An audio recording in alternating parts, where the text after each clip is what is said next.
Bonjour, chers porteurs de voix et bonjour, chères porteuses de voix.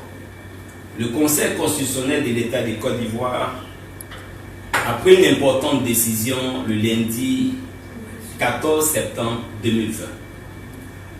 Comme vous le savez tous, les décisions du Conseil constitutionnel ne peuvent faire le... Et le Conseil constitutionnel a pris des décisions par rapport aux élections présidentielles prévues pour le 31 octobre 2020.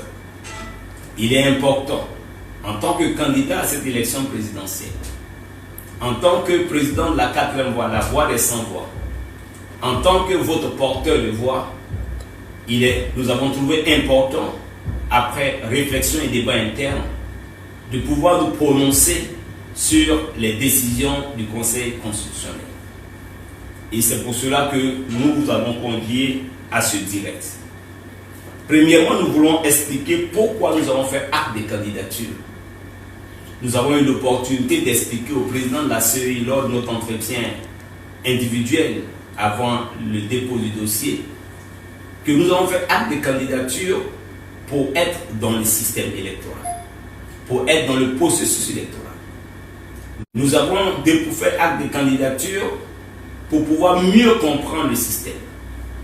Parce que par le passé, nous avons eu déjà l'opportunité d'avoir fait participer aux élections législatives en 2011, les élections municipales en 2013, les élections législatives en 2016. Il était important de participer à l'élection la plus importante de la nation pour pouvoir mieux défendre les voix des sans-voix. Et donc notre objectif n'était pas de gagner des élections, mais notre objectif était de comprendre le système, parce que nous dénonçons depuis plusieurs années, depuis plusieurs mois, le système politique en Côte d'Ivoire qui est naturellement associé au système électoral. Nous avons entendu dire par le président du Conseil constitutionnel que nous avons produit une attestation de régularité fiscale qui n'avait pas été signée. Nous voulons simplement apporter un éclaircissement. Nous avons sciemment déposé une attestation de régularité fiscale datant de 2016 qui nous donnait une situation fiscale à jour de 2016 et voir comment est-ce que le système allait l'interpréter.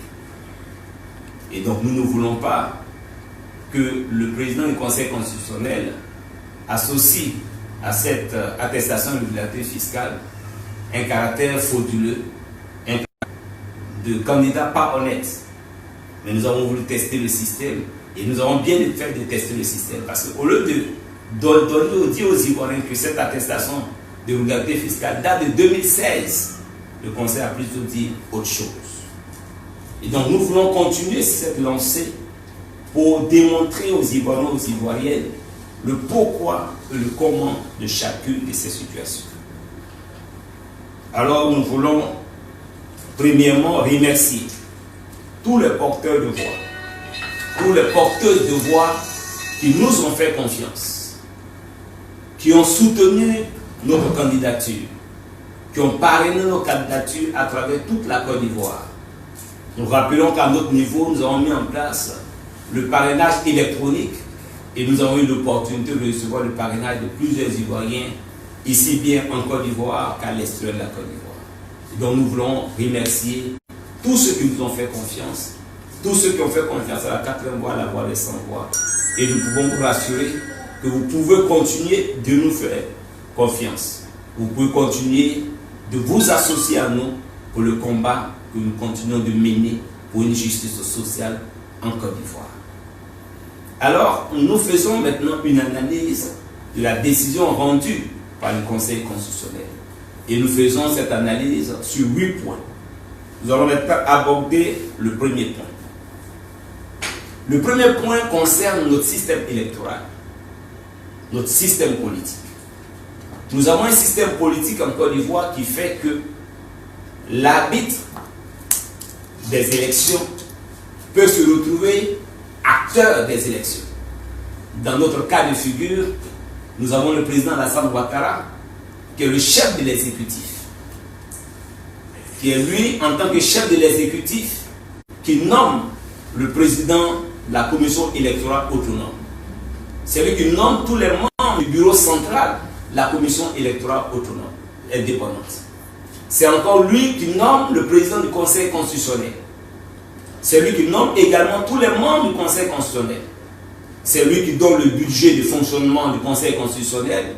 Il donne le budget de fonctionnement à la Commission électorale autonome. Cela ne date pas d'aujourd'hui. Cela date depuis 1960, 2000, 2015 et aujourd'hui. Maintenant, il se retrouve que le président de la République est lui-même candidat. À partir de ce moment, on peut valablement dire que celui qui devait jouer le modérateur, l'arbitre, celui qui devait calmer le jeu, étant donné que lui-même il est acteur des élections, le système naturellement est biaisé. Et donc voici le premier élément pour lequel nous voulons attirer l'attention des Ivoiriens et des Ivoiriens pour dire que le système politique en Côte d'Ivoire est mauvais et qu'il a toujours été mauvais.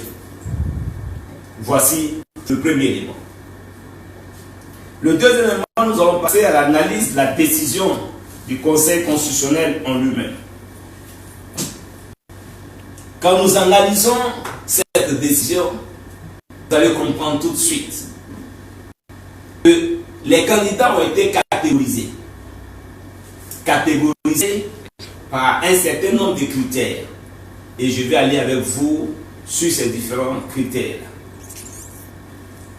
Le premier critère, c'est ceux qui ont été qualifiés.